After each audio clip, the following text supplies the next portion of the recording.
welcome to the Guardians of the Galaxy Volume 3 spoiler cast. This one is being beamed out into the internet, so we might have a little bit of chat integration. So, people in the chat, tell us your thoughts along the way and we might pull it in.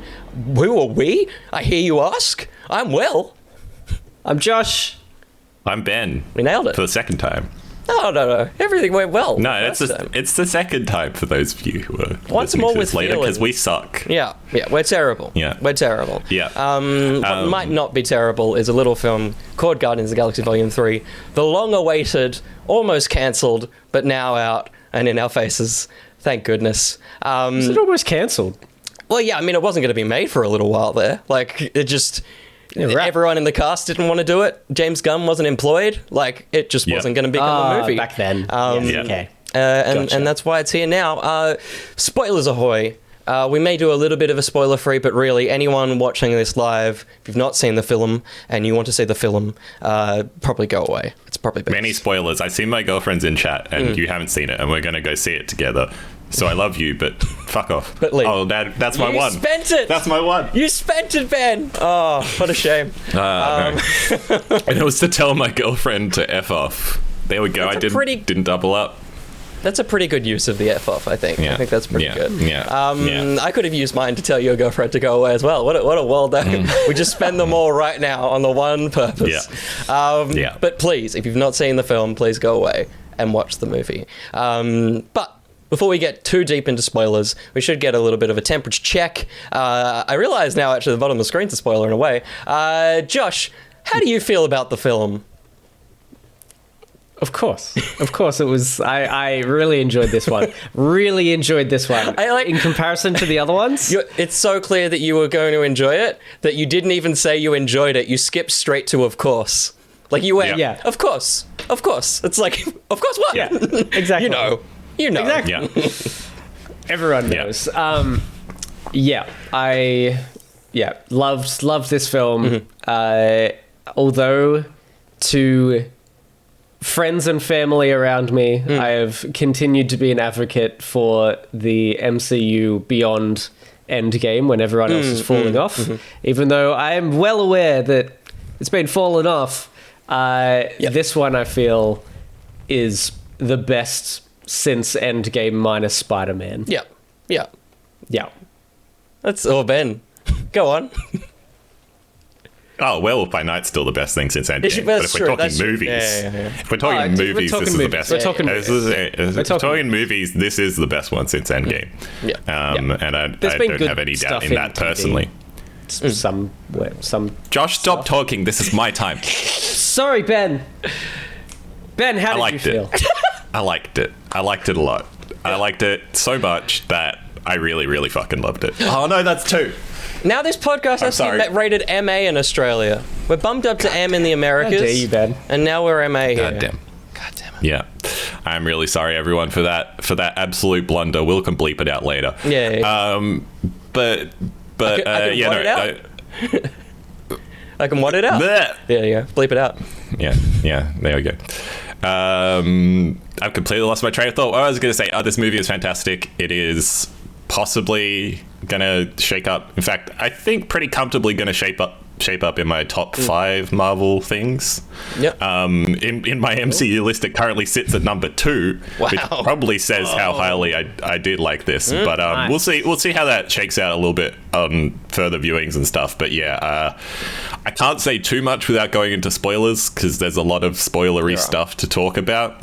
But I think this is a super strong wrap up to a trilogy of films that is also the best trilogy of films in this like 30 film franchise with many trilogies. So I think that kind of says it all, really. Will, you're probably gonna say similar stuff, so yeah, might as well.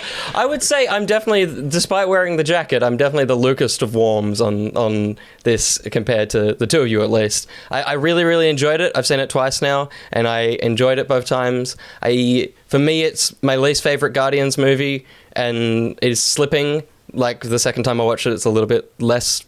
It's definitely, originally it was my least favorite Guardians movie, but my third favorite Marvel movie of all time. So it doesn't really mean much, but now it's like solid 5 or 6. So it is falling down the list. I really enjoyed it. I think I liked that it was not the film that I think anyone really expected to be. Like, wrapping up a trilogy, there's certain things that we thought would happen, there's certain characters we thought would leave, and I like that it was a shock in terms of the scale, in terms of the kind of structure of the narrative as well. Compared to the other two movies, it was very, very different, which is cool.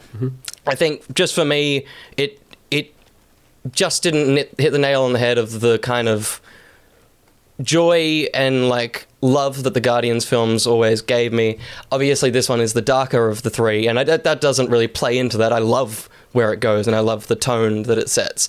But there just is less for me to enjoy in this movie, and that for me was a bit disappointing. But I think we're going to talk about how good it is. Despite that, you like fun things. I do, and I hate fun. You do hate fun, there you go.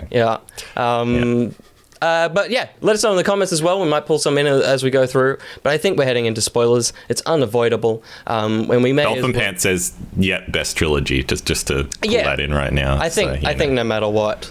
I think even this isn't Quantum Mania. It's not pulling down two great films to be worse. It's just pulling down, for me, two perfect films to be pretty fucking perfect. There's mine. There you go. Yeah. I got it in there. Pretty. We're using them early, Josh. Josh, do yours up. Hold on to it. No. We might as well get into, obviously, the biggest part of this film. We always knew it was going to be the biggest part of the film, which is Rocket Raccoon. He is the titular. It's not how that word works, but I've heard people use it, and it's like, that's not what that means. That's the name of the film isn't Rocket Raccoon, but he finally protagonist, he finally accepts that he's the prime protagonist of these movies, which is wonderful. And of course we get very deep and dark into his backstory. How do we feel about where we went with that character? And I think also safe to say all of us kind of knew the backstory of Rocket before, like going into this as well, so there's kind of expectations in that regard too.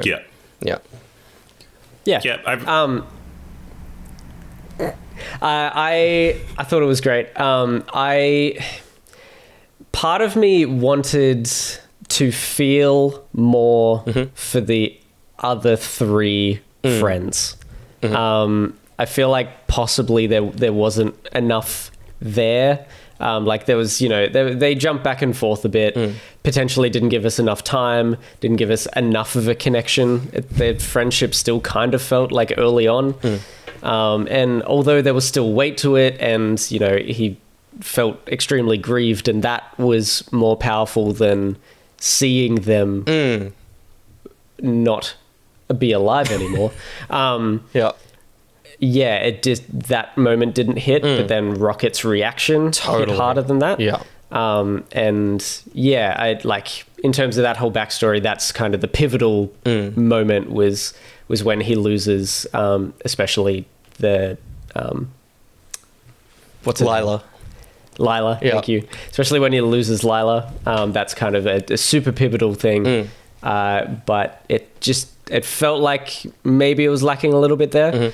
But man, some of the moments surrounding that, like when I think the first tear I shed was weirdly when they were watching the hologram of him, getting experimented on, and you don't even see anything. You can just hear it, and you can see everyone's reactions, and that hit me really hard. That was the first thing that really got me. So there were definitely moments in the story that like hit real hard, but I feel like one of the most pivotal moments potentially didn't hit as hard just because the connection wasn't as strong.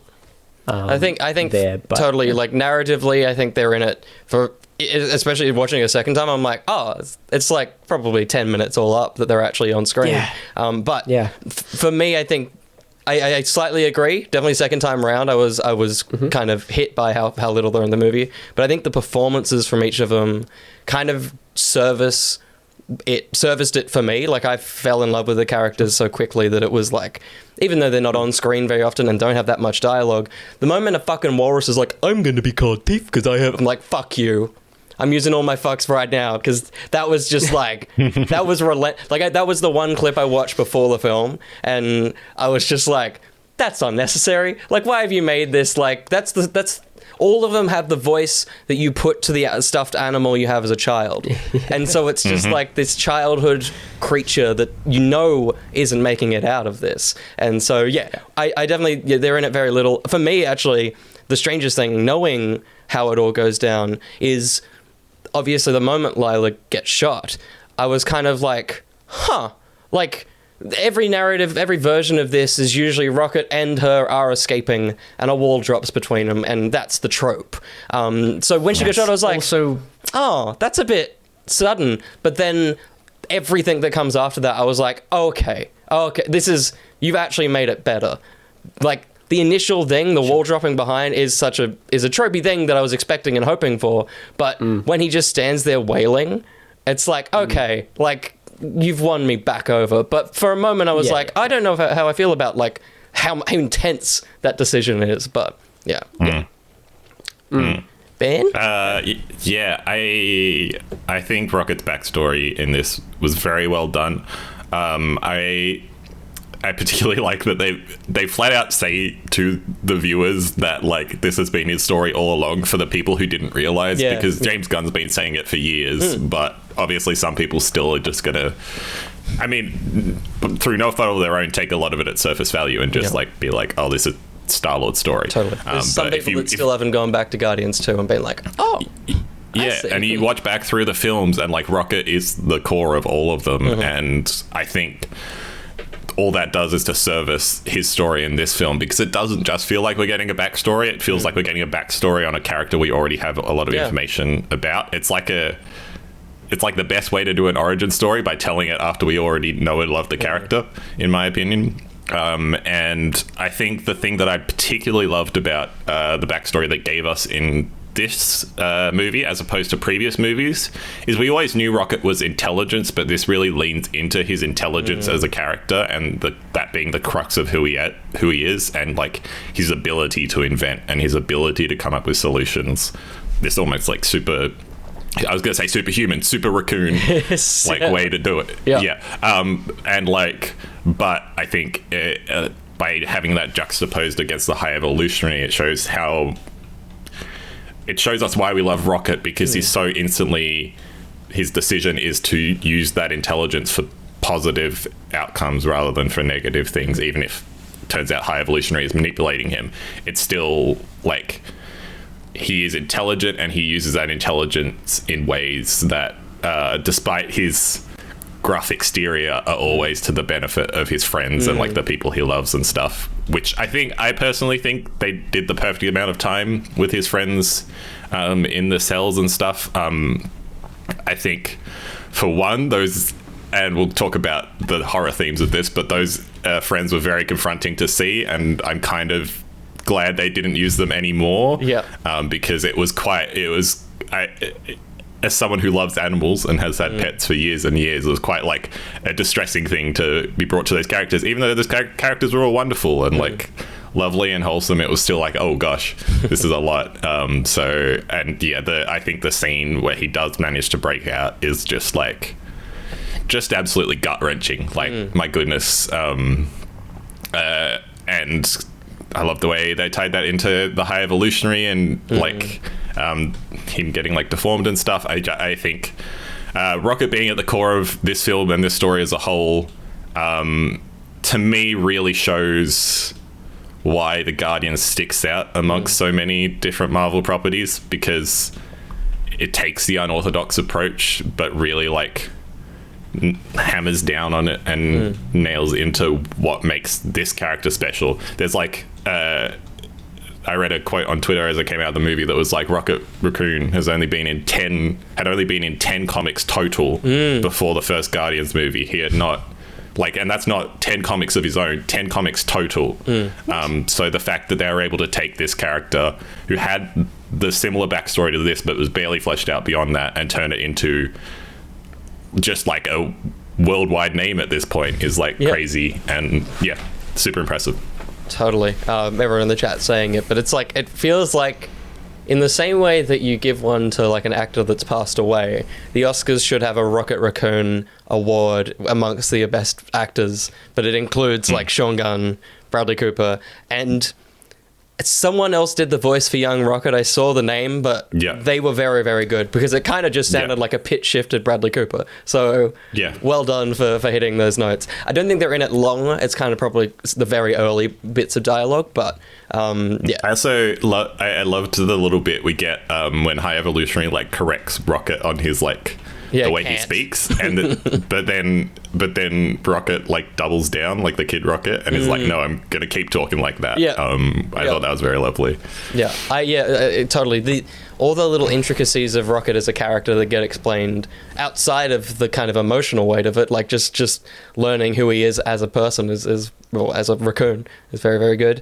But despite him having so much weight, and I'm sure we'll come back around to him, we'll talk about those intense themes, the gallery of characters that are below us still, as with all three movies, have their own arcs and have their own time in the spotlight in a way that, like, when the film very quickly like centers on Rocket when he gets like knocked down and can't get back up again. Wait, that song's not in the movie. It's like I assumed that was it. Like I was like, oh, this is the Rocket movie, and like we'll end with some nice goodbyes, but it's going to be about him. But still, obviously the biggest thing that they had to deal with is Gamora, who, you know, off screen lost her memories. And I like that that's kind of how they treat it in this. They don't, obviously there is a big explanation in the elevator, but they don't try and explain time travel and how that functions. They just keep telling you it's the same one, she just doesn't remember us. And I'm like, that's a really like cool way to get around that and keep it within a trilogy.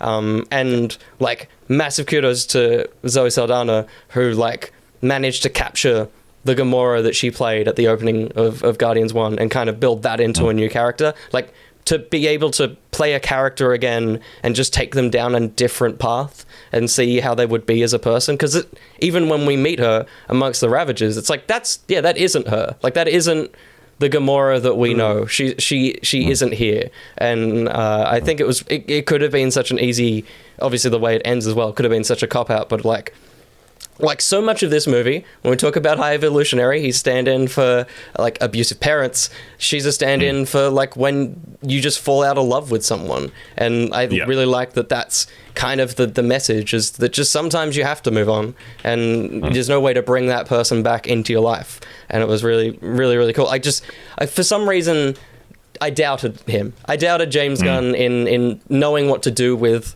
that dynamic. I thought it would just either end back together or just kind of fizzle out. But the fact that, as he does with his characters, he knows how to make a double meaning out of such a silly sci-fi trope every time. I think the thing I want to give this film a lot of kudos for, potentially even over the other Guardians films, though I'm not saying they're devoid of it, is how mature the storytelling is in this one. And I think that is like a highlight of it. The fact that Gamora and Peter do not get together at the end of this film is a really bold move in a blockbuster film world full of those relationships where they would just get back together. But it is very clear over the course of the film that the dynamic between them is not what it was and won't get back to what it was. And so despite me constantly thinking throughout the film, they're just going to like cop out and do it, at the end of the film, when they make the decision that no, they're going to go their separate ways. And it is that heartbreaking conversation that you have with people when, as you said, you fall out of love with someone, and it's like, it's not all gone, but it's like, you've got to move on. And like, it sucks to watch, it sucks to be a part of, but I think the fact that you then give those characters their own moments afterwards, separate from each other, I think it only goes to serve those moments even better. And yeah, across the film, I think basically all the characters are treated with a level of maturity, particularly Drax, that I don't think they were at other points in the franchise. But yeah, I won't go into them yet. I'm sure we'll get to them. But yeah, I just want to shout that out because I think it's a really important part of this film. Yeah, and it was nice to get. Was it nice? It's always hard to understand. It was nice to get Sylvester Stallone to say some words on the screen. It's just a shame that they get him to do exposition, because I'm like, what are they doing? Sly, slow down, please. I can't. What are you? Okay, sure, buddy. Also, was it in the film? Because I feel like I'm already like Mandela-ing this into the movie. Did he say I've got to take a shit? Is that in the movie? Maybe not. Okay, he had that I reaction. don't think so. Because, Don't recall that. because there was an interview today where James Gunn was talking about the fact that he was trying to get him to say that as a bookend to the scene to get them out of it, is that his character would say it. And then when he said it, I was like, maybe he said it. But the thing that I think I'm remembering is Kurt Russell saying, I gotta go take a whiz in Guardians 2. But I'm like, I know it happened in some form, so... He didn't, but there's footage out there because basically Gunn kept pushing him to say it, and Sylvester retorted back by saying, I'm not going to say, I gotta go take a shit. And James Gunn's like, fuck yeah, all right. And he was going to put it in the movie, which is very fun. That's fun. All the clips from the press junket of this film were quite wonderful. I enjoyed it a lot. So good. Well, worth checking it out. Josh, did you have a new favorite Guardian that we can talk about? Or like one that you just fell back in love with? You got them down there. Yeah. That's literally what I'm using as a reference. Yeah. Look, I'll jump on. I'll continue what Ben was saying. Having Drax actually do something other than fight, was just a great moment. Like when suddenly he can understand the kids, and he can talk to the kids, and then they say, you're not a destroyer, you're a father, you're a dad. That's what you were made for. It's like, dang, that's so beautiful. Yeah. Like, that's just such a stunning moment. And again, built through the movies. Like, he's always talked about his daughter that was taken from him. So Moon Dragon. Yeah. Give us Moon Dragon. Yeah. Well, was it? was it? One day, maybe. Talk about that. Yeah. Yeah. But yeah, I did want to talk about a different character as well. And I know Strom just previously said they loved the way they used this character, but I was not feeling Adam Warlock at all. I don't know, like I was really looking forward to him. I just feel like he didn't do anything or serve much of a purpose in the film. Maybe I am forgetting and like some moments of impact that he did. Yep. That he did have. Like he was some good comic relief from time to time, things like that. But I just feel like he wasn't quite there. And his intro was real. There were some weird cuts in this film, and his intro was real sudden. Like it was just. I'll give you that. Yeah. There was some very weird moments like that. Yeah, like just his introduction. They're what. I forget what happens directly before, but they're just like hanging out of nowhere. And then Nebula and Rocket are walking, and then it just cuts to crazy on you for fun. Cuts to a dude just flying through space. I liked how dumb that was. Like, I liked that it was dumb and then it was terrifying. Like, I agree that it was a weird cut. It is a very, like, it's a bizarre choice to do that, but the music is creeping in underneath the whole scene, and then it, like, pulls in with him arriving. And I think I agree. I think the explanation, as Dolphin said in the comments, he's just a baby. He was ripped from his cocoon too early, and he is still forming, and that's kind of their workaround. He's also there because Drax in this one needed to be smarter, and they needed the Drax character, and so they were like, he's going to be that for this movie. And also because, we'll talk about it later, this isn't the end for the Guardians, and so he's the new character on the block, and kind of it just comes in at a base level and isn't important. He's just there so that when you watch these as a quadrilogy, or as whatever comes after that, six trilogy, you'll be like, oh, there he is, and there's some connective tissue through the movies. But I was the same when he just kind of, like, when he fell asleep in the third act, I was like, okay, like he gets onto the ship and Groot's about to fight him, and then he just conks out. It's like, interesting. Adam Warlock's an interesting character. BMAC in the chat said, is Adam Warlock a big deal in the comics? Huge deal in the comics. He's Vision. But he's the reason that exists. He's literally quite the core of the Thanos story in the comics as well. He's such a tricky character to do, though, and I think there are two ways you can play him, and I think there's the super serious way, and which we saw probably more in the Guardians game. Although he did have a bit of humor in that game. And then you have him in this film, which is overpowered but a bit stupid, or a lot stupid. And I think, obviously, I don't think the first would have fit in this saga at all, and maybe not even in the MCU overall. And I do like the way they used him, although I do agree. I do at least feel like James Gunn wanted him to be in the trilogy, and he had specific uses for him, like the start of this film and a few other like there were some core moments that he wanted Adam Warlock there for, but then he was kind of like, oh, but he can't be everywhere. It's a bit of the Captain Marvel problem of he is so powerful that we can't have him be present at every point in time. So look, it's tricky. I totally hear where Josh is coming from. I don't necessarily entirely disagree, but I also think the moments where he was used well in this film, he was used very well. I also think Will Poulter did a very good performance playing the version of Adam they wanted him to play. He did feel like this, like he's like a 2-year-old in an adult's body with superpowers. It was big. It was Shazam and big. It felt like that. And I think in a lot of way. I think the important thing about this Adam Warlock is I do see a world in which this Adam Warlock becomes the bigger character. We see the Mage's version of Adam Warlock, which is his evil side, evil twin version. I can see that future, and I think that's obviously we'll talk about the future of the MCU and all that at a later point, but I think that's probably the important thing that this film is doing, is at least giving us that early look at him, and I'm sure he will mature. He already kind of had both by the mid credits. It was no, totally. Yeah. Also, but sorry. No, I was just, I totally hear where you're coming from, Josh. I think there are criticisms of his portrayal in this. Yeah, all good. The other thing, just before we move off him onto something else, does he, because in the game he uses a lot of alliteration, which is often used for comedy. Is that, like, I forget whether he does that a lot in the comic books?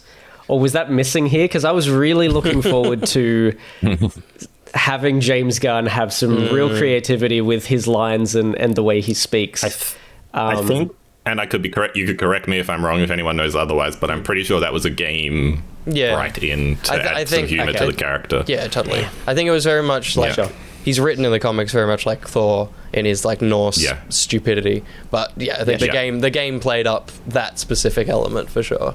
Okay, cool. Yeah, totally. Yeah, but no, he's cool. I'm intrigued to see where he goes. And you're so right in the performance department. He feels like he instantly fit the MCU and the Guardians mold, but more so it's like he felt like a character that we're going to see more of. And in so many ways feels like we'd already seen him because he kind of fit the mold of an MCU hero. So it'll be cool to see. And I really like the way they tied him into the High Evolutionary as well. Yes. it was cool to see Aisha back for as little as she was. Yeah, totally. Totally. I mean, little's the wrong word to use for her, because that lady is very tall. Like, that box is not a joke. Like, I keep forgetting her name, but she genuinely is... Elizabeth Debicki is genuinely a giant. Like, very tall. Very, very tall. A little bit sad to lose her in the movie, but it was a nice... as Guardians 2 was my favourite, it was cool to see any of that universe carry over into the next one. Which was cool. I do want to touch on Nebula as well, because I think Nebula really shines in this film. Yeah. In a way, maybe she got a chance to in the second, but I know you love Karen Gillan. I love Karen Gillan. I've never really loved her in the MCU until this movie. I think for me, this movie was the moment where I was like, oh, I see you in this universe. I think her relationship with Gamora in Guardians 2 was really well fleshed out and kind of allowed this version of the character to exist, but I like this version of the character a lot more than what they've done previously, where previously she was definitely more on the anti-hero side of things, and I just think she works better with her cool like arm tech and stuff. I think she works better on the good guy side in this team, even if she's like... she plays the character like is constantly annoyed by stuff and all that kind of stuff. I as a positive character, I think she works better, and I also, you can tell through their acting the relationship that Nebula and Rocket have developed during the time when everyone else was blipped out, and I think that's a impressive feat to do, given that Karen Gillan would have been acting to Sean Gunn on the floor a lot of the time. Totally. And like that's super duper impressive. And I think I almost think she's maybe like the second most significant character in this film behind Rocket. Like, I mean, I'm also impressed by how much they let Chris Pratt take a back step in this film, and we're like, yeah, no, he's really not the center of it. Like, he has his core scenes, but like they allowed the other Guardians to shine, which I really enjoyed. Yep. Yeah, totally. I mean, yeah, you touched on it, but when Rocket wakes and she just breaks, it's like amazing. Like like you say, like again, I slightly doubted James Gunn's kind of like intention of bringing together those like Infinity War and Endgame, because he had, you know, slight involvement, but I'm sure there were things that were done in those movies that he would have preferred not to have been done. So I was kind of like, as a director and a creative, how much is he going to touch on those films? But it really did just pull upon all the threads of everything the Guardians have done across the different movies. And yeah, when she breaks so much that Mantis has to be the voice for her, it was like, totally. that was one of the tick boxes of I cried there. That was that like, moment, and also when Josh mentioned earlier, the moment when they're all looking at the hologram, and you can see in her performance, because her character has been through exactly what Rocket's been through, basically. Yeah, you can see it especially in her in that moment. I just think, I guess particular shout out to Karen Gillan, because again, especially when you're acting through all that makeup and stuff, it must be hard to get a lot of these emotions across, but I think she did a fantastic job. Yeah, and Lucas has just said in chat as well, it's easy to forget that for 5 years it was just her and Rocket, which is where that connection came from. So, like, as you guys said, we see it all, but for people that may have forgotten, like I did, forgot that it was just them hanging out. Yeah. Thank you for that, Lucas. Just wanted to chuck that in too. Totally. I was talking to Sam about this, and Nebula has always been such a funny one. The way that we worked it out, the way I describe it is, it's like if one of us did an Oscar-winning performance, we would watch it as friends and go, "You're a bit silly. That's a bit dumb. You're just being silly." Knowing Karen as a person and how full of life she is, I think always, like, seeing her portray such an intense and mean character has always felt like that. It's always been like, it's a bit silly. Like, I know who they are as a person, so it feels... Whereas, totally, this is the film where she dials it up to 100. Like, she's screaming 90% of the movie, but this time it feels like it's coming from an actual place. Yeah, totally. Which is so much of the characters. Mantis and Drax, I think it's really interesting how much the holiday special and parts of Guardians 2 did for those characters, that they became this unit. And the holiday special, man, I hated it, but man, did it deliver some important storytelling for pretty good. Yeah, it's pretty good. Like, it was funny before it started, or as the credits was rolling, Zara's sister was like, what do I need to know? And I explained kind of Guardians 1, 2, Infinity War, Endgame. I was like, I feel like they'll cover the rest. I won't need to explain the holiday special. And one of the first things Mantis says is like, "Because I'm your sister." And she's like, "What's that?" I'm like, well... Yeah. Which is it's always such a strange point, because I think for us, it's always been obvious. Like, when it gets said in the movie, it's like, oh yeah, like, of course, like, Ego banged the universe. But no, the interesting thing is, Josh and I saw this with my friend Matt, who we go to a lot of movies with now, but is also like a big MCU fan, but he hadn't seen the holiday special. Yeah. And he was like, "I missed that, didn't I?" And I was like, "Yeah, you did." Yeah, and I don't blame you for missing it at all. Yeah, they like nowhere is their base of operations, like all that kind of stuff, and it's like, it's good, but it's also kind of like, with people's enthusiasm waning on the MCU, you can kind of see the cracks starting to form of when they try to cross this stuff over, and it's like, okay, that's a pretty important story bit to it's a huge bit to pass over. I mean, we might as well talk about him. He doesn't have much of a big play, but Star-Lord, Peter Quill, the thing that I think this movie does, however you feel about the man, it's so irritating how good he is as the character. For all the possibilities of, there's problems with the dude.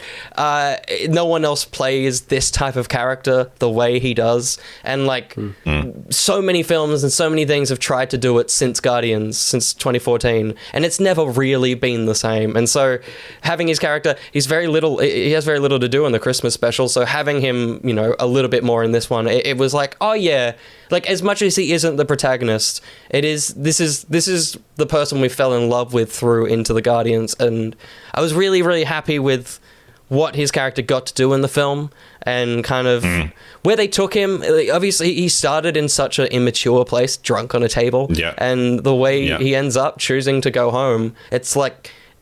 as with all the characters that are below us, the journeys they all take is such a mature and like real journey in the way that Marvel just hasn't done ever. Yeah.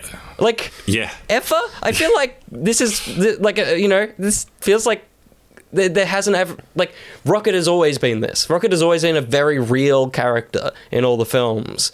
I kind of said on Twitter, like, he is the best character in the MCU. I feel like that's hard to doubt, especially now. But this film, I think, really solidified the whole Guardians crew as, like, humans that, like, make sense. Humans in the most outlandish, probably surreal property within the MCU. Yeah, it is telling the most human stories. Yeah. And I think that is... I posted a long thread about it on Twitter which you can read, but, like, I think that is what is so fantastic and genius about this trilogy is it is telling such a grounded story in such a ridiculous universe that is, like, so far from anything we know, yet it all hits so close to home, and it's so impressive. I agree with you on, like, this particular Star-Lord performance. I think, like, as you said, as whatever you think about the guy, this is one of Chris Pratt's better performances he has put in a while. And I think part of there's a bunch of reasons people don't like Chris Pratt, but one of the reasons people haven't lately is because a lot of his more recent performances feels like he's phoned it in, feels like he's just going from job to job, not really doing like he's doing the Marios and stuff, and it's like, did you give anything to that role? Not really. But this is, in this movie, he is, like, just brilliant. And I think emotionally he's a different character from the one he is in the first couple of films, because it feels like he's gone through growth, and it feels like negative growth as well. Like, the fact that he's a broken man at the start of this film is, like, he portrays that super well. His moments of emotion when he talks about going to save Rocket and his insistence upon that being the thing that they're doing and all those kinds of things shows a growth from the first film and the second film and Infinity War and stuff, where he's constantly being like, no, I'm the captain. It's like he's gotten to a point where he acknowledges he's not at the center of this team. But then at the same time, that, like, the childhood, like, when he's over Rocket just before he wakes up, and there is that moment where he's dead, it's like, oh, that's the kid that watched his mum die. Like, he plays that. That is a man that has had to watch so many people die, and he's just, in that moment, he's returned to being a child, being pulled away from his mother, and it's like, oh, God. Totally. Yeah. And his arc with his granddad, we'll talk about the ending later, but I think that was a really nice way to end it. And also, just quickly, while we're on all the characters, we'll talk about the Groot thing later, because I have feelings about that. But his kaiju stuff was cool. I thought the little dynamic between Kraglin and Cosmo was quite wonderful, and added some nice characters, especially Cosmo, who we literally didn't know before the holiday special, and Kraglin, who's kind of been a bit more of a comedic beat over time. I think they also got their due in a film and a series where they haven't really been at the center. The fact that they were also able to be packed into this film and given something to do, I thought was good. And I enjoyed that. Give them a series. Honestly, Cosmo and Kraglin totally. Nowhere stories. Well, they should just, instead of I Am Groot season 2, they should totally splinter off those shorts into just into different characters. And we also got to talk about the very important characters that also are alongside Kraglin and Cosmo. Of course, you've got the broker, you've got Man that sings with a very limp arm on guitar in the holiday special, and you've got Howard the Duck. They all were playing cards. Lovely little bring. The broker was the weirdest one. I'm like, did you not die on Xandar when Thanos destroyed it all? Like, how'd you? I mean, I guess he's a rich boy. He just legged it, maybe. But that was unexpected. That was a cool moment to see him back just for a second. The broker, who I always in my head say the Rooker, but I'm like, no, that's Yondu. It's not. They share a scene, but it's Michael. It's a Michael. Totally. I skipped over Groot, but I'm going to go back to Groot. Talk about Groot. Groot, I do love the different version of Groot we get in this film. I think it's probably the most fun version of Groot, but also the the most like fleshed out in terms of different stuff he's doing. He's got a lot of different abilities in this, and I like that. I like how much fun they had with the character in that capacity. Really do not like the decision they made to have him say a normal line at the end.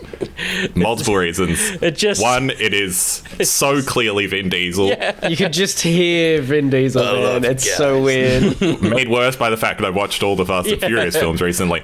But made worse by the fact a Fast 10 trailer plays before the movie. Totally, but it's just like his voice is hidden enough in all the I am Groot lines, and like he does a decent enough job saying I am Groot in a lot of different ways. Like I'll give him that, but Vin Diesel is not the greatest actor, and when you get him to deliver the line in just with no change in his normal voice, I was like, all right. And I understand James Gunn has come out and said since the film was released that the reason that is because we as the audience now finally understand Groot as Gamora has gone on that journey throughout the film. Didn't need to do that. Like I think we are all like smart enough to understand that part of Groot as the character and understand that the reason they can all understand him is because they are close to him. That gets hammered home with Gamora, and I don't think it's doing anything for us as an audience to be like, you understand him now too, listen, you can hear him, because now it also makes it that if he's in any future stuff, he's just going to go back to saying I am Groot, and it's like, that makes no sense, because the other option, or it's going to be Vin Diesel just saying stuff, and that's even worse, and it's like I don't like anything that this has done. I understand I understand what you're trying to do, James Gunn, but that was the moment. It's so weird. Like in a movie I absolutely adored, as we've talked about, that was the one movement I was like, no, and that took me completely out of the a movie filled with cameos. Fucking Nathan Fillion's in this film, and it's so obviously just Nathan Fillion. And yet that's the moment that took me out of it, where I was like, what the heck just happened? I think I had a visceral reaction to it being Vin Diesel, but I think in terms of a kind of creative decision, I did like it. I thought it was very sweet. I think backed up by the Gamora moment. If that wasn't there, it would have been strange. Totally. But I like it alongside that moment, I think. Josh? No, you're allowed to like it. I just absolutely hate it. I don't know. I think I'm like right in between. I'm like, I think that's a hilarious random dumb choice. Good. I enjoyed the confusion of the audience that Ben and I saw it with, because everyone was like, what? Like, just there was just this, like, the feeling in the room just felt like everyone was ripped out of the movie just for that fraction of a second. Like Ben, I think it's also because most people don't know Vin Diesel plays him, because you just forget. So like, suddenly it's like, was that Vin Diesel? Totally. But yeah, like I understand both points. Like it's a nice, like, we now understand him, and I just it's a funny choice, but man, it was weird and dumb. It may grow on me. I can't say whether I liked it or not, but I enjoyed experiencing the audience's reaction to it. That was probably the best part of that line. It's true. I just want to say, do we think there is a world in which Vin Diesel does just voice this character now and it works? No. Because he delivered one line in this, and like, look, say what you want about that line, but maybe he could put in a good performance just saying stuff. I don't know. Well, I don't see it. The thing that I think when Groot talks in the comics, from what I've read, is they kind of adapt the he says we, so it's like we thinks this, like he kind of has that kind of a speech pattern. So the fact that they didn't go down that route, I feel like, well, I mean, Gunn did one thing, sure, it could be different, but I feel like this is hopefully a one-off thing. If they do bring the speech into it, I hope he does have a strange cadence, and like there is something to the way, because I think him saying I am Groot all the time is what disguises Vin Diesel. So if he just speaks English in a very straight grammatical way, I think that's where we will fall. But I think weirdly, I think we might be all right. You know what? I think that's ultimately what I didn't like about that moment, was that it was such a normal sentence for him to say. And I feel like this character is so alien that the normality of it all was the bit that kind of got to me. Whereas if it had been some kind of weird, like slightly off grammar, I think it would have kind of sat a bit better with me. But, you know.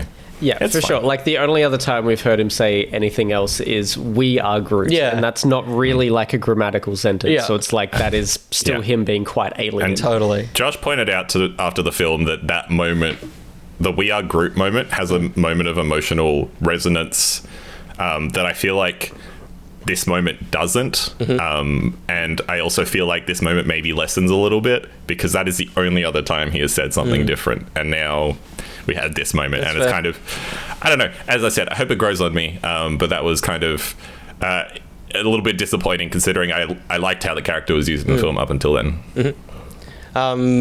Yeah, cool. Also, that's true. He did voice the Iron Giant, but the Iron Giant was still pretty kind of simple in the speech. So we'll see. We'll see what the future lies. Before we get to the future, before we get to that ending and the group circle standing in the same circle. Oh, they're funny. It's a little reference. There are a lot of references to the first movie in this, and I want to talk about those in a bit. We should talk about the villain who single-handedly just came in and said, "Hey, you know what? All the other villains in MCU have been a bit weak, haven't they? They've just been a little like I adored the High Evolutionary. I think the fact that there is no good in his heart is so refreshing in this movie. Like so much of it, the choices that are made really do everything they can to distance themselves from the Marvel formula. And I adored that he was just mean and just was not a nice man. And I liked the allusion to God. I think the one of the best villain lines ever is, "There is no God, that's why I stepped in." It's like, oh, far out, dude. And I will butcher the man's name. I'm genuinely sat down and tried to learn it before the pod, and it's left my brain. If someone wants to say it, because I think Chukwudi Iwuji. Yes, that's the one. Yeah. I adore the man. Obviously, all three of us have watched Peacemaker. I think you watched it, didn't you? But yeah, you did. Highly recommend that show to anyone who hasn't watched it, because that's another fantastic James Gunn piece. Bradley Cooper recommends that show. Yeah. Like they were on the red carpet. They're like, "You love James?" And he's like, "I love James. Have you?" And like before they even said anything, before they got to the question they've been throwing at everyone, which is, "Are you coming over to DC?" Straight away, he's just like, "Have you watched Peacemaker? That show is amazing. It's so good." It's like, awesome. And it has no right to be. No. It's not a Peacemaker podcast, but God, that film. We could be. TV show has no right to be. High Evolutionary. How do we feel about the big bad of this movie? Yeah, I really dug him. Just he's so like self-obsessed with his own ideas and stuff that even, you know, the people that he hires around him who have other suggestions or are like, "Look, maybe that's not such a great idea," he just like kills them or ignores them or whatever. I loved the moment where they tried to kind of go over the top of him, and one of his advisors was just like, "I'm taking over. Like, this person do this person do this. This is like insanity. We can't handle this." Yep. And I was like, "Whoa, crazy!" Like, you know, this is going to be awesome. Yeah. Like, it's going to be this crazy fight, and then he just obliterates all of them. Like, he's just like, "Screw you guys! I don't even need you." Yeah.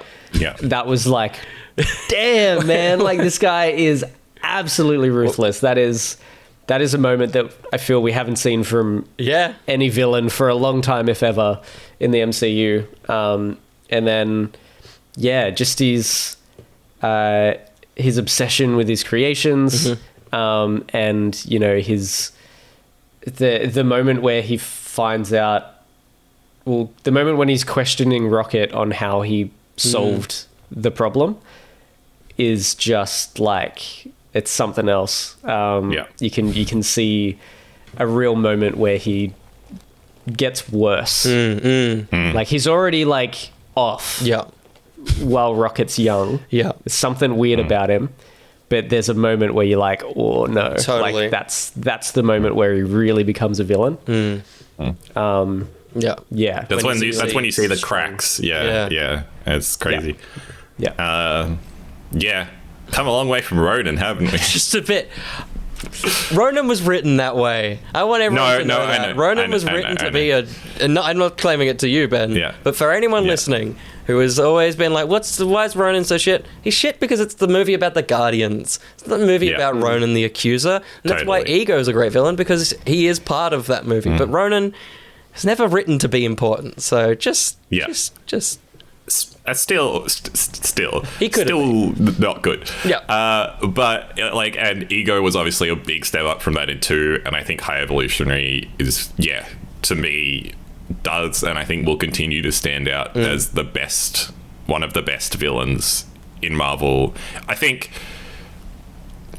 if he is a standalone villain in this, and I'm not convinced he will be, I think there's a possibility, given how good he was, that he might get used elsewhere. But if he is a standalone in this, I think he is the best standalone villain in any of these films. Like, obviously Thanos has a lot more time to become a character, so I don't really want to place him in the same bracket as that, because it's a kind of a different argument. But I think, my goodness, so good. It's going to kind of lead me to talk about the horror elements of this film, because that is what this character brings to this film. And you've already talked about performance. Chukwudi Iwuji, fantastic. Just so many dimensions to his body language and everything. So he is a Shakespearean actor, and he brings that to the performance. Just the way he like falls upon ideas and falls upon words. The scene you're talking about, Josh, where he's like, how did you know? How did you... Like, he just builds and builds, and it's like, why is he so angry? And he's like, because it worked! It's like, oh, fuck. Like, you don't know where he's going. Like, he's got such a wonderful... Yeah, absolutely. Totally. And so, I think that everything that has been said about that needs to be said. But I think the actual introduction of this character, who conceptually in the comics is a pretty messed up character. I haven't read a lot of him in the comics, but I don't know if they ever go this hard into like how messed up his creations are. And I think this film is a like gross film and a grotesque film, and really like nail like that could go one of two ways. It could be too much for a lot of people, and I have seen some people saying it was too far. But for me, I feel like it was just the perfect amount of that in this film. Really like hammering down on like how intent the High Evolutionary is on his goal creating, that he will go through... Rocket is batch 89. He will go through that many batches of failed or not even failed experiments in Rocket's example. Successful experiments, but ugly looking, in order to get to that point. But then he'll also have entire batches like the Hellraisers, I think they're called, at the end, which are just these grotesque abominations and all that kind of stuff. He has entire archives built out of flesh. Like, he is this gross, terrifying character, and at no point are we made to believe that the character is anything other than that. And I think that's where a lot of superhero and Marvel media often falls flat, is trying to get us to sympathize with the villain when we probably shouldn't. And this is a villain that we should not sympathize. This villain is a eugenicist. This villain is just bad. The actor plays him as bad, and throughout the film that just like continues to be amped up and amped up and amped up. And that's why we get the moment of catharsis when we do see Rocket fight him, when we do see the Guardians team up on him at the end, and then when they take his facial cover off, which is like, you notice it throughout the entire film, you're like, that's really weird. You notice when Rocket tears up his face, and when they do take off that face and like really like dehumanize that character, because throughout this film we've been told how bad it is. I think that is like, that's the way to do a villain, not a sympathetic villain. That is the way to do a character that we are just not supposed to like. And I think it is impressive that, again, my thing about this film is that it is so impressive that it stands apart in a genre of media that at this point pretty unanimously a lot of people are frustrated with, for just being the same thing over and over again. And then this film is so different in so many ways. The horror elements, all these kind of things. That's why I loved Werewolf by Night, is that it's a creator doing something they want to do with these characters, and that's what James Gunn has been doing throughout these films. But I think the reason I love this one so much is he stuck the landing, but he stuck the landing... like, obviously this film can't exist without the other two Guardians films, and I have to acknowledge that, but it's like... I think because it's the culmination of all the stories, it possibly works the best, because I feel like I'm at peace with these characters now as we come out of it. And like the High Evolutionary for me is the perfect villain to give all those characters that moment, because they all have a moment where they're put up against this biggest bad they faced. I mean, they faced Thanos in the past and stuff, and that's obviously like a bigger bad, but he wasn't their bad. This is their evil to fight. It's such and a so personal fight.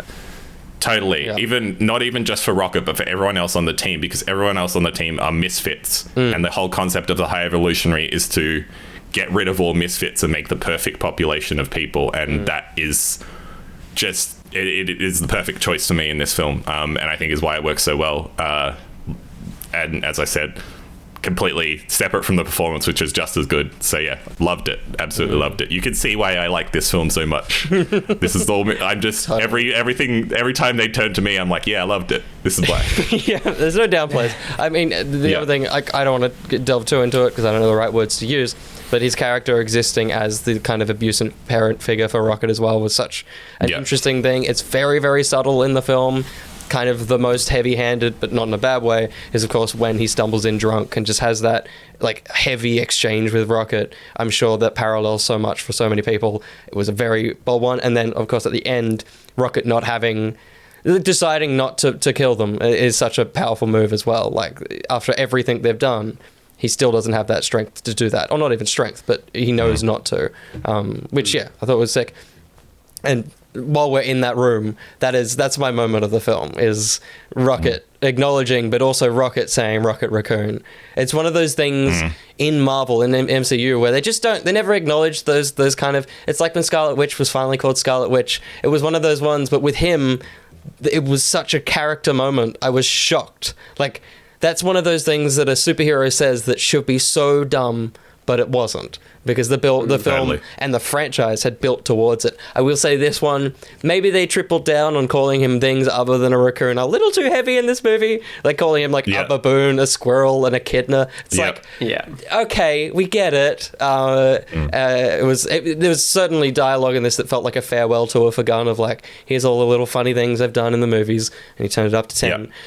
But still, the landing of that scene, and again, my favorite thing in movies are those little seeds that are planted early on. Of course, one of the first things we see Rocket do outside of the song is use his magnetic boots. He's like, I've been working on these little things. He's walking on the roof, and so to have them come full circle at the end of the movie, very, very good. I also just want to say that I think it's I love the reveal of him being a raccoon. I think that was handled wonderfully. The one bit I wish we'd gotten, and I'm not too disappointed we didn't, but I wish we'd had a little line between him and Peter where he tells Peter he's from Earth, because I think that would have hit real nice. And sweet.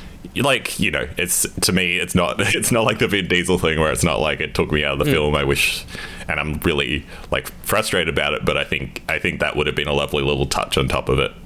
But yeah, no, I thought that was very nice, and it made a lot of sense because he just looks like a raccoon. yeah, totally. Finally acknowledges it. And we'll see what that does in the future. We might as well talk about the end of the movie though, where all the characters end up. They do. And like I said, I'll get into the parallels in a bit, but this was obviously a big parallel to the standing in the circle scene from Guardians 1, having them all kind of talk to each other. That was the forming of the family. This is the departing of the family. It's lovely little mirrors. I think for me, this is probably the worst scripted part of the film. Like, it almost felt like originally intended for the movie to end with everyone leaving and you to just work out what happened there. Quill has that moment where I need to talk everyone, and then maybe it cuts straight to the montage of everything happening. It's so kind of down the line. You've got moments with Mantis pretty on the nose. I've got to go away, and Drax is like, I'll come too. It's like, okay, all right. Like, it was where the seams kind of started showing of the way that Gunn can write a scene, and it's this kind of the lower scale of how he writes it. Because for me, I think it felt like that was it, and the movie was going to cut there, and I was like, God, it was the same as you, Ben, where I was like, this isn't working for me. Like, I'm not feeling the sadness that I should feel, but thankfully then we get the montage where all our hearts break, because everything happens and it's sad. Florence and the Machine as well, which we haven't talked about the music a lot, but it's one of for me, I hated the song, but it's very it's one of the few songs that in my life that's known. Like, you know, we've been on this earth for so long, I feel like there's very few songs between us that are actually that relevant and important and big. Like, really? Like, we've got our niche bands that we like, and our punk bands and our indie bands, but Florence and the Machine is totally that song that kind of has been around for a while, and it's like a school like farewell song. Like, it feels like that. So it was Yeah, but like it's place in, like, you can talk about your thoughts on the song all you want, but it's place in the film and the thing it does to serve the film and the lyrics of it, like, all fit into that moment perfectly.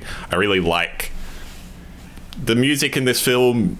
Josh mentioned it when we came out of the cinema. I know you probably agree to an extent, Will. I'm not sure I'm as lowered it as you guys, but I do think it is bookended by two fantastic musical moments, and then in the middle doesn't necessarily hit as hard. But I think having the start with Rocket Walking and Creep playing, and then having the end with Florence and the Machine, probably two of the more well-known songs as well in the movie. I think both of them worked really well. So yeah, totally.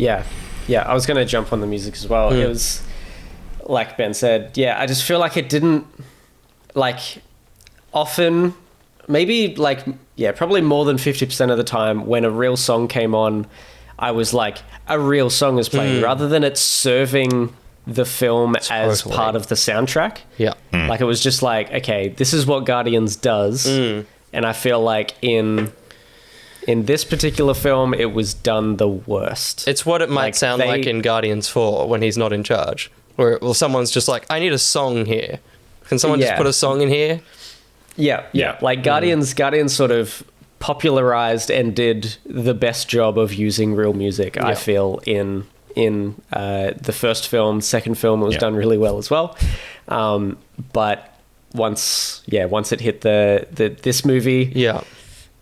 some of them just were kind of hammed in there a little bit. And some weird cuts with them, I would say, is like the other part of it. It's in other films, I feel like they seamlessly transition them in and out a lot better than this film, when it's just like, we talked about the Adam Warlock moment, which is one of them, but then there's a few other moments where it's just like the song starts or the song ends, and then it hits into like the orchestral theme, and it's like, it's a bit like in the Mario movie where I'm like, why wasn't the orchestral theme just playing the whole way? It's better here, but or still. Vice versa. There's so many sequences in this where I'm like, where'd the song go? Like, this is where the song is. Like, to keep going back to the Adam Warlock one, is it's playing and then he arrives. I'm like, you set the scene to the song. You had the song. You had a very intense, wonderful song, and then it falls to the score of the movie. Even, I was going to say, even No Sleep Till Brooklyn, which... was over a fantastic scene. That is like a phenomenal action scene. We haven't even talked about that, but so good. But even that song, I was like, I don't know if this song is quite working here. Didn't have the pace for that fight. That fight is so fast. Yeah, totally. Doesn't help that it was in Mario. I was going to say it was worst in Mario. That's true. No, it's used better in Mario. No Sleep to Brooklyn when they're running through Brooklyn. It's awesome, and that's so on the nose, Will. It's not on. It's fun. It's fun. It fits that movie. It did not fit this movie. I also thought for me the score was incredibly lacking. Obviously, we lost Tyler Bates. He didn't die. He made the Mario movie, but he wasn't on board with this one. We got the composer. No, Brian Tyler did the Mario movie. Yeah, that's what I mean. He went over there, so we got different Tyler. Oh, okay. No, Brian Tyler and Brian Tyler did the Guardians music. Oh, you said Tyler Bates. Oh, sorry. Different. Yeah. We got Jason something or other. He did this one. He did the Suicide Squad movie, and he did the holiday special as well. Just felt a bit lacking. One thing though, and I'll just quickly touch on all my parallels now. The two film, Guardians 1 and this one, the last piece of orchestral music that plays is the same piece of music. The music that plays over them saying goodbye to each other is the same music that plays under Peter losing his mum. So it is a complete loop of music. So similar to like a cassette, it loops back around to the start. Which I really appreciate. I also don't think it falls down as hard as other third movies in the trilogy of Quantumania, in just absolutely butchering like the motifs and sounds of the franchise. Like, I feel like this is... While I was a bit disappointed as well by the score, I think it at least... You hear the Guardians theme and it's very noticeable, and you hear, as you mentioned, that like full circle moment and all those kind of things. So it's not a total shambles like I'd say some other soundtracks have been recently, but I agree, it's a little bit disappointing. I appreciate, and I don't think they've fallen down, apart from Multiverse of Madness, really, the continuity, like even across different composers. I'm glad that the themes were still present amongst this movie. The other massive parallel, which is incredibly on the nose, and I still don't know if I like it. It's a wonderful homage, but maybe it's too close, which is when they go to Quanto whatever world, Fleshy Planet, Quanto Corp or something. That is almost a one-to-one of the kill and escape from Guardians 1. It's Peter Quill walking around with a ball and orb, throwing it side to side. They're all wearing prison suits. They end up in a room where where the windows are starting to get shot out. Before they get shot out, he turns the gravity off. Everyone starts floating. It's the same sequence from Guardians 1. I like it. I like it as a full circle thing. I feel like the film has so few set pieces and so few pieces of action that one of them being the exact same thing for me was a little bit of a disappointing thing. Really the only action sequence in the film is No Sleep to Brooklyn. Like, obviously there's lots of explosion and stuff happening on Counter Earth, but really nothing happens action-wise until the end of the movie, which is fine. It's totally fine, but I think that's one of the places for me this film falls flat, is that there was a lovely balance. Guardians 2, I think...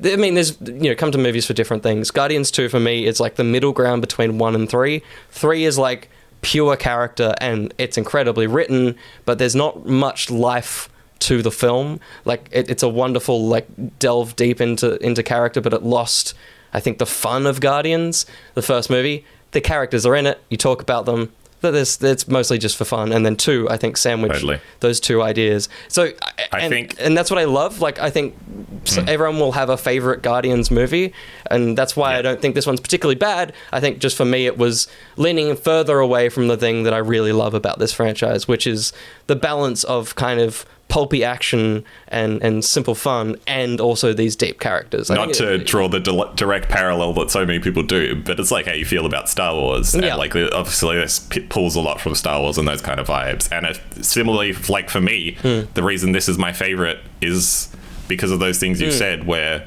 like the reason Andor is one of my favorite Star Wars things is this isn't afraid to go against what the franchise has been in the past, and this isn't afraid to be like, no, this one is like intense, and this one is gonna make you feel a lot of emotions, and it isn't necessarily gonna have you have a smile on your face the whole time, where I think maybe previous Guardians films, particularly 2, slipped into that a little bit too much, although there was pretty serious moments in that film.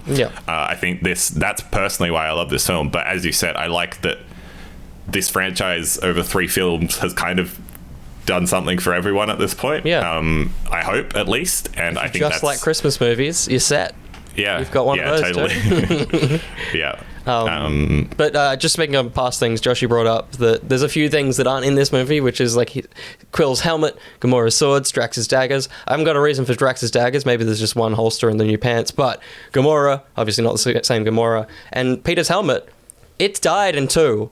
James Gunn has gone on record that he broke it in 2 so that it would never be in another movie. And so when it turned up in Infinity War, he was like, the hell, guys, it doesn't exist. So he just followed through on the thing that he did in the second film. It's weird. I like it. Like, I like that it has a story. Like, because when it happened, when I did my rewatch of 2, I was like, oh shit, like the helmet is gone. And then it pops back up. So I appreciate that he stuck to his guns of his significance. The suits. We pointed out the suits in chat, and I have to give a shout out to the suits. They are wonderful. They're so good. We talk about MCU costume design plenty on this channel, and as much as this does have its elements where it is being transferred from comics into practical, it still feels like a comic book suit. It still is the comic book suit. I still look at it, I'm like, they're wearing the comic book suit. It makes me happy. And I like think also that the suits are this. Like, it's the jacket he's worn. It's just blue. Totally. Like, he's always had the costume. It just wasn't the color yet. Wow. Josh, say a thing. Josh. This is what happens with these podcasts. I almost feel like we're basically done. We are. I think we've... No, we are. We should talk about the ending. We should talk about the ending where everyone ends up, of course. Yes. Nebula is one of the strangest ones. She's still around. The way the movie sets it up, it feels like she's leaving. She can be in another movie because she's staying on Nowhere and helping that become a society. So she's around. Drax is leaving with his Jub Jub kids in a very sweet scene. leaving, staying, it's very unclear. Another character that, of all characters I thought would have a definitive end, that Dave Bautista would not have to be in another movie. He's so adamant he's not going to be, and yet I'm like, but are you? Are you living there with the kids? Like, is that where they Yeah. are?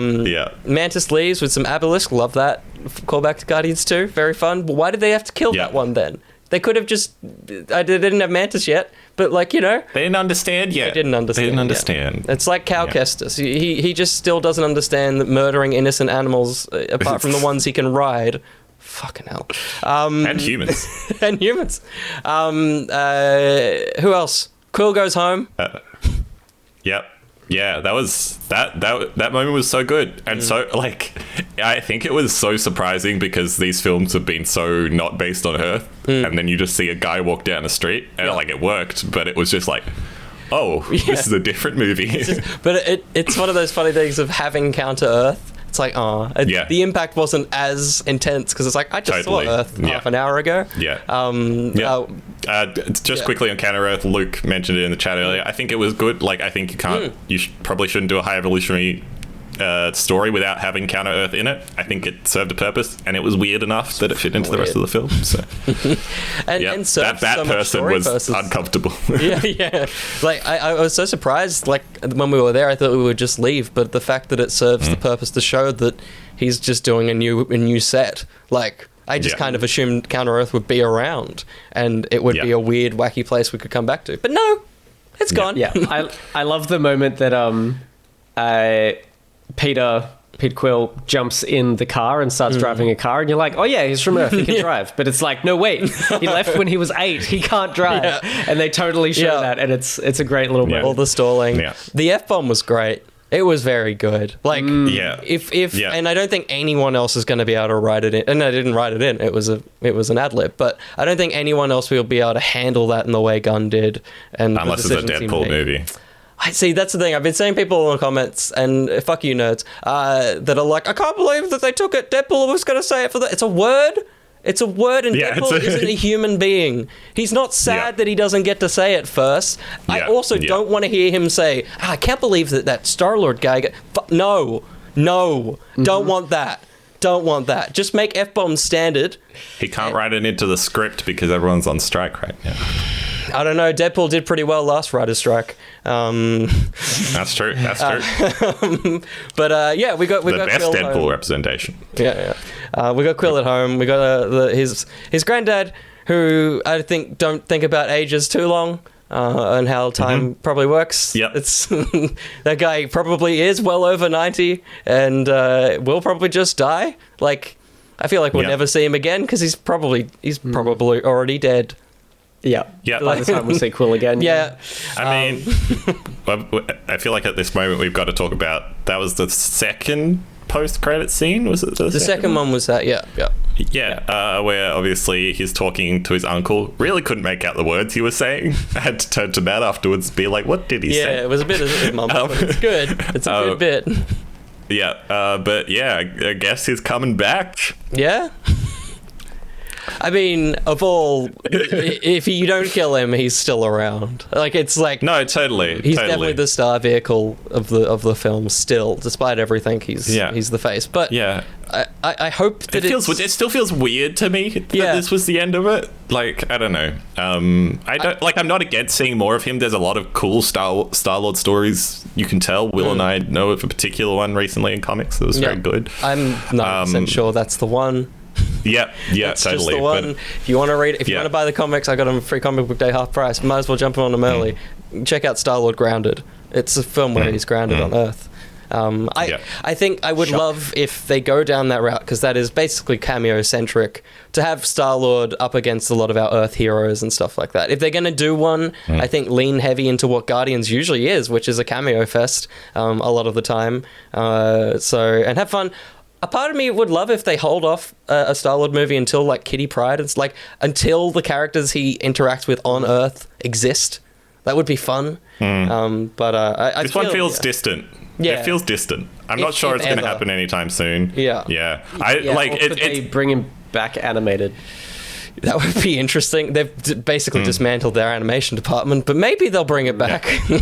To me, it's so it's so weird that this had the will return bit versus the other post-credit scene, which to me made more sense to have the will return bit. But yeah, look, I'm not against it. As I said, like, as much as I have feelings about Chris Pratt, like, it is, in my opinion, one of his best roles. And so, like, if we get more of him, I hope there's a good story to tell. That's the main thing, because that's part of the reason he works in Guardians, is because there's been a good story to tell. Yeah, and they kind of got rid of him being a space prince. So they've kind of got rid of the biggest thing about Star-Lord is not canon. Yeah. So I don't know what they've got left. But yeah, it'll be interesting. But mid-credits is, of course, our new Guardians lineup of Kraglin, Adam Warlock, Phyla-Vell, who was lady spinning in little circles for a little while. She didn't need food. She was cool.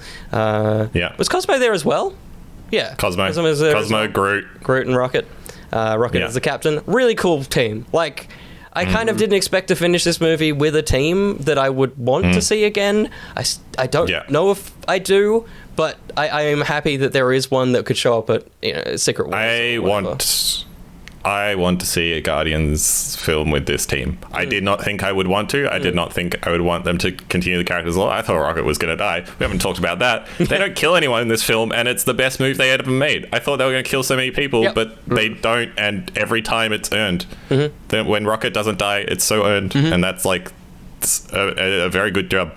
You don't have to kill off characters to make it a good thing. No. Anyway...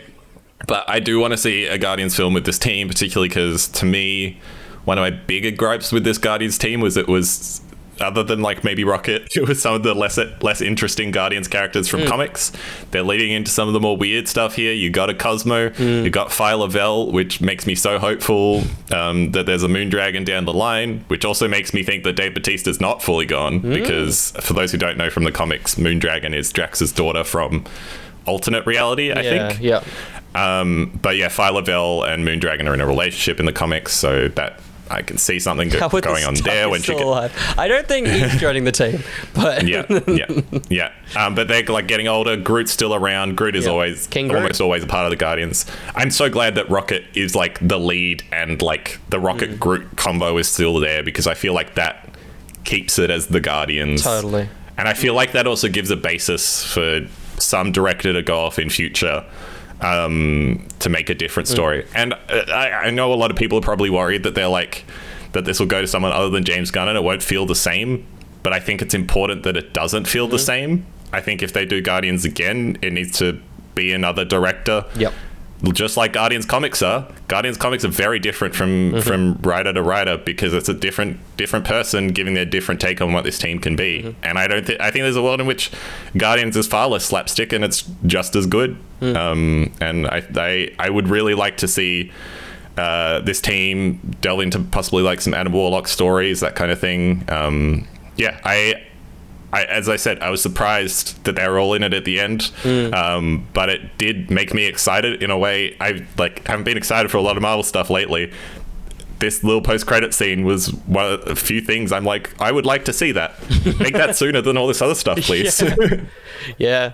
It is interesting that the way this film wraps up does make me think, if this does well, comparative to all the things that are going on, much like when Guardians 1 came out, are they going to shift focus? Are they going to go, oh, hang on, people aren't actually interested in all our Earth and multiverse stuff? Like, is this going to be the thing that makes them go, we forgot what people liked? I hope so. I've been saying it a lot on Twitter and in Discords and stuff since. I hope they look at this film, and I hope this film makes them a lot of money, because I hope they look at this film and the less success of Quantumania, and I'm like, okay, all right. Yep. Obviously, with Jonathan Majors like being off the table now and all these kind of things, like they're probably having to do a bigger examination of what their plan is going forward. And I think I said the line on Twitter that I'm excited for what the DCU is going to do with James Gunn, and I'm worried for an MCU without James Gunn. And I think I hope they kind of hear that feedback and are like, okay, let's pick some creators. As much as we rag on Eternals, like, at least Eternals was like a director who actually was like, you could tell like that was Chloe Zhao making a film, even though it's not a great film. They made someone if make their own film. Was this script, it would have been a great movie. Like, visually, it is like impressively not the MCU. So yeah, for sure. Yeah, and I just think they need to do more of that. Take some swings, let them miss. But the reason Guardians succeeded, like in 2015 and stuff, amidst a slew of like all these normal superhero films, was because it was so weird and they took a swing and it really hit. Yeah, and like, they just seem so reluctant to do that nowadays, and you know, that's a shame. I don't think it was. Oh, no, it wasn't. It was Winter Soldier before. I was like, if Thor: The Dark World was before Guardians, it's history repeating itself. But Winter Soldier was before it, so you know, it's not quite the same. Yeah. But sorry, I've particularly in the Discord, like Joshy was saying that like some of the Earth-based stories are really good in the MCU, and like I'm not saying all the Earth-based stories are bad. I'm just saying they're the default. They're the ones that you look at and are like, you can make a very good Earth-based film, but it's never really gonna like blow you away because you know what to expect from that, especially by this point. Whereas I think like if we really like get into some of the weirder parts of comics, you and I have been ramping on it for a while now, just get weird with it. Like, comics are weird, let's just embrace that, because that's what these films do best. So yeah, totally. Yeah. Should we go just quickly, favorite moment from the film before we wrap up? Josh, do you want to give us the moment you're like, I like that, or the moment you're like, ugh? Yeah. Oh man, wasn't expecting this, but look, I've kind of already mentioned it. Just the one moment where I'm like, like, of course, is the moment where Quill is driving. Yeah. Like, it's such a small moment, but it is one that sort of, it didn't like pull me out, but it just made me sort of sit and think for a second. I'm like, that's really cleverly clever done. comedy. Because I totally just went, he's from Earth, he can drive, of course. But it's like, crap, the whole timeline's messed up. He can't. It's genuinely funny. Both times I've seen it, the cinema's quiet, but that sequence, everyone's laughing. Like that. I think the other brilliance of it is he plays. You have the authority of him just before when like he has the F-bomb and he's like get in the door. Like he's like, I know how to do this. I'm ready. And then he's like, oh, actually, no clue. I think that's why it lands so well. It's a great moment. Will, you go first. I got to think a bit harder for favorite moments. Yeah, mine would be the Rocket Raccoon and then having the Guardians all come in and fight together. For me, that tops the hallway sequence because it feels earned in a way that one not quite, because the team dynamic is what I love, and the team combos. And so often in superhero films, it's punch that guy, I'm doing this, you're doing, and the hallway fight is gorgeous, but they're all operating separately. Whereas this is like a beautiful, the team all comes together to take down one foe, and so that was awesome. Would have loved the theme to have sat there, but it didn't.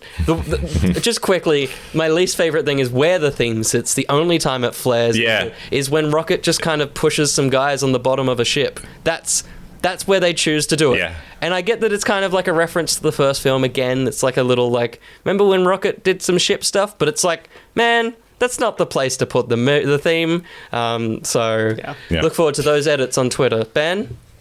I'm gonna be sneaky and do two because I saw Melly Mango's in the chat. It's Melly's moment. I don't get to take this one. It's Melly's moment. It says, my favorite moment, Rocket and his friends naming themselves. That was such a wonderful moment.